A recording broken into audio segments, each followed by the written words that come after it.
अस्सलाम वालेकुम व्यूअर्स। आज मैं शेयर करूंगी सिर्फ दो सादा सी सब्जियों से बनने वाली इतनी लजीज डिश जिसे लंच या डिनर में आप बहुत ही आसान तरीके से क्विकली तैयार कर सकते हैं। यकीन करें ये इतनी मज़ेदार रेसिपी तैयार होगी कि घर वाले बार बार डिमांड पर बनवाएंगे। बस आपसे एक छोटी सी रिक्वेस्ट है कि अगर आपको वीडियो पसंद आए तो वीडियो को लाइक और शेयर ज़रूर करें, और चैनल पर पहली बार आए हैं तो चैनल को लाजमी से सब्सक्राइब करते जाएँ। तो चलिए फिर अपनी ये मज़ेदार रेसिपी बनाना शुरू करते हैं। बिस्मिल्लाहिर्रहमानिर्रहीम। तो यहाँ पर कढ़ाई में मैंने तकरीबन आधा कप डाल दिया है कुकिंग ऑयल। जैसे ही ऑयल गर्म हो चुका है तो यहाँ पर कुछ खड़े मसाला जात हैं, जिनमें हाफ टेबल स्पून जीरा है साबुत, कुछ मेरे पास काली मिर्चें हैं, 2 अदद लौंग हैं और छोटे से 2 से 3 टुकड़े दालचीनी के हैं। ठीक है, ये खड़े मसाला जात मैंने ऐड किए हैं। बहुत ज़्यादा मसाला डालने की यहाँ पर ज़रूरत नहीं है। अच्छा, यहाँ पर मैंने इसमें लहसुन और अदरक का पेस्ट ऐड किया है, फ्रेश कुटा हुआ, तकरीबन 1 से 1.5 टेबल स्पून है। ये मैं फ्रेश कूट कर ही यूज़ करती हूँ, इससे बड़ी ज़बरदस्त सी खुशबू आती है खाने में।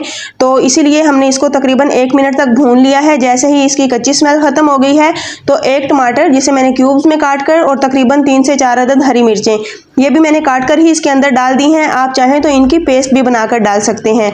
अब यहाँ पर इन सब्जियों को भी तकरीबन 1 मिनट तक हम भून लेंगे ताकि इनका भी कच्चापन ख़त्म हो जाए और टमाटर अच्छे से सॉफ्ट हो जाएं। तो बस जैसे ही ये अच्छे से सॉफ्ट हो चुके हैं तो अब हम इसमें डाल देते हैं कुछ ड्राई स्पाइसेस, जिनमें तकरीबन हाफ टेबल स्पून मेरे पास है नमक। ये आप हस्बे ज़रूरत ले सकते हैं। हाफ टेबल स्पून ही मैं यहाँ पर लाल मिर्च का पाउडर ऐड करूँगी, और तकरीबन 1 से 1.5 टीस्पून यहाँ पर हम हल्दी पाउडर ऐड करेंगे, और तकरीबन आधा चम्मच ही हम यहाँ पर मोटा कूटा खुश्क धनिया ऐड करेंगे। बस यही इसमें मसाला जात जाएंगे, इसके अलावा कोई भी स्पाइस नहीं जाएगा। इसी से ही हमारी रेसिपी को 4 चांद लग जाएंगे, क्योंकि फ्रेंड्स ये रेसिपी थोड़ा सिंपल वे में बनती है। अगर इसमें ज़्यादा ही स्पाइसेस डाल दिए जाएँ तो फिर स्पाइसेस का ही जो टेस्ट है वो हैवी हो जाता है इस सब्ज़ी के ऊपर। तो इसीलिए मैंने यहाँ पर कम से कम मसालों का यूज़ किया है। अब जैसे ही हमारा मसाला रेडी हो चुका है तो यहाँ पर मैंने क्यूब्स में कटे हुए आलू इसमें ऐड कर दिए हैं। तकरीबन हाफ केजी मैंने आलू लिए हैं, और आलू को मैंने छोटे टुकड़ों में काट लिया है। फ्रेंड्स, आपने यहाँ पर सब्जी की कटिंग पे खास तवज्जो देनी है, क्योंकि कटिंग बहुत ज़्यादा मैटर करती है इसकी प्रेजेंटेशन में। तो इसीलिए मैंने यहाँ पर आलू की, शिमला मिर्च की और इसके साथ साथ प्याज की कटिंग छोटे टुकड़ों में ही की है। वो मैं आपको आगे चलकर दिखाती हूँ। तो यहाँ पर 1 से 2 मिनट हम आलू को अच्छे से भून लेंगे ताकि आलू का कच्चापन ख़त्म हो जाए और इस तरह इसके अंदर एक अमेजिंग सा टेस्ट भी आ जाएगा। तो अब यहाँ पर हमने इसको भून लिया है, तो हम इसको बिल्कुल लो फ्लेम रखते हुए 5 मिनट के लिए दम पर छोड़ देंगे ताकि आलू अंदर तक पक जाएं। तो बाकी का काम हम फिर बाद में करते हैं। अब 5 मिनट के बाद यहाँ पर हम आलूओं को देख लेते हैं। तो अल्हम्दुलिल्लाह आलू हमारे काफ़ी हद तक पक चुके हैं, तकरीबन 70% तक ये कुक हो चुके हैं, क्योंकि हमने इसको 5 मिनट के लिए स्टीम पर छोड़ दिया था दम वाली फ्लेम करते हुए। तो इस तरह आलू अंदर तक पक जाते हैं और बहुत ज़्यादा शानदार हमारी रेसिपी इस तरह तैयार होती है। अब आलू तो हमारे कुक हो चुके हैं, तो बाकी की कसर आगे चलकर पूरी हो जाएगी। तो चलिए अब हम इसमें बाकी की सब्जियां ऐड करते हैं जो कि हमने काट कर रखी हैं। तो यहाँ पर मैंने हाफ केजी शिमला मिर्च ली है, और शिमला मिर्च को भी मैंने क्यूब्स में काट लिया है। तो यहाँ पर आप इसकी कटिंग भी देख लें, कितनी ज़बरदस्त सी मैंने इसकी कटिंग की है। अब यहाँ पर शिमला मिर्च को भी हम आलू के साथ 1 मिनट तक मिक्स करेंगे। तो फ्रेंड्स, यहाँ पर मैंने शिमला मिर्च के अंदर जितने भी बीज थे वो सारे डिस्कार्ड कर दिए हैं, क्योंकि फ्रेंड्स उससे सब्जी की लुक ख़राब हो जाती है। तो इसीलिए आप भी कोशिश किया करें कि इसके बीज निकाल दें। तो यहाँ पर हम इसकी अच्छे से मिक्सिंग करेंगे, और इसके बाद हमने जो प्याज काट कर रखे हैं उन्हें भी मैंने क्यूब्स में ही काट लिया है और थोड़ा सा बड़े टुकड़ों में काटा है। तो अब हम इसमें प्याज ऐड करेंगे। तो फ्रेंड्स, ये 2 बड़े साइज़ के मैंने प्याज लिए हैं और इनको मैंने इस तरीके से काट कर इसके अंदर डाल दिया है।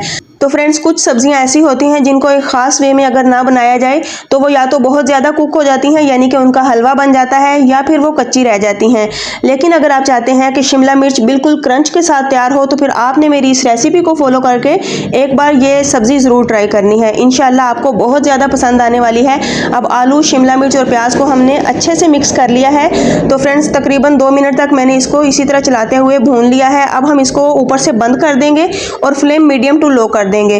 तो मीडियम टू लो फ्लेम पर तकरीबन 15 मिनट के लिए हम इसको छोड़ देंगे। तो चलिए यहाँ पर 15 मिनट के बाद हम अपनी सब्ज़ी को एक बार चेक कर लेते हैं। तो अल्हम्दुलिल्लाह बड़ी ही ज़बरदस्त इसकी खुशबू आ रही है, और अमेजिंग सी लुक के साथ हमारी ये आलू शिमला मिर्च की रेसिपी बिल्कुल तैयार हो चुकी है। बिल्कुल खड़े खड़े स्टाइल में ये हमने तैयार की है, बिल्कुल भी कच्ची नहीं है, अंदर तक पकी हुई है, और एकदम अमेजिंग लुक के साथ ये रेसिपी तैयार हुई है, जिसमें ना तो शिमला मिर्च, आलू या फिर प्याज का हलवा बना है और ना ही ये सब्जियां कच्ची हैं। तो अगर आप भी मज़ेदार सी कोई सब्ज़ी खाना चाहते हैं तो फिर आलू और शिमला मिर्च की ये रेसिपी एक बार आपने ज़रूर ट्राई करनी है, और फिर आपने इसका फ़ीडबैक मुझे ज़रूर देना है। इंशाल्लाह मुझे कमेंट में आपका इंतज़ार रहेगा, तो मैं आपके हर कमेंट का जवाब दूंगी। तो फ्रेंड्स अगर आप बिगनर्स हैं तो भी आपने टेंशन नहीं लेनी, इंशाल्लाह ये रेसिपी 100% परफेक्ट बनेगी। तो यहाँ पर आलू देख लें बहुत ही अमेजिंग तरीके से सॉफ्ट हो चुके हैं, साथ ही सब्ज़ी हमारी अच्छे से कुक हो चुकी है। तो चलिए अब हम इस रेसिपी को डिश आउट कर लेते हैं। तो आप इस रेसिपी को बनाकर नान, चपाती, चावल या फिर पराठे के साथ इंजॉय कर सकते हैं। यह हर लिहाज से ही बड़ी ही ज़बरदस्त रेसिपी है और अगर आप इसे लंच में बनाएं या फिर डिनर में तो भी इंशाल्लाह आपको मज़ा आएगा। तो बड़ी ही ज़बरदस्त किस्म की हमारी आलू और शिमला मिर्च की रेसिपी तैयार हो चुकी है। तो अगर आपको ये मेरी रेसिपी ज़रा से भी पसंद आए तो आपने वीडियो को लाइक करना है और इसे आगे ज़्यादा से ज़्यादा शेयर करना है और आपने मेरे चैनल आसान खाने को लाजमी से सब्सक्राइब करना है। तो चलिए अब हम इसको चेक भी कर लेते हैं। तो अल्हम्दुलिल्लाह बड़ी ही ज़बरदस्त किस्म की हमारी रेसिपी तैयार हुई है। तो फ्रेंड्स फिर नेक्स्ट इंशाल्लाह मैं लेकर आऊँगी बड़ी ही अमेजिंग और मज़ेदार रेसिपी। दुआओं में याद रखिए। अल्लाह हाफिज़।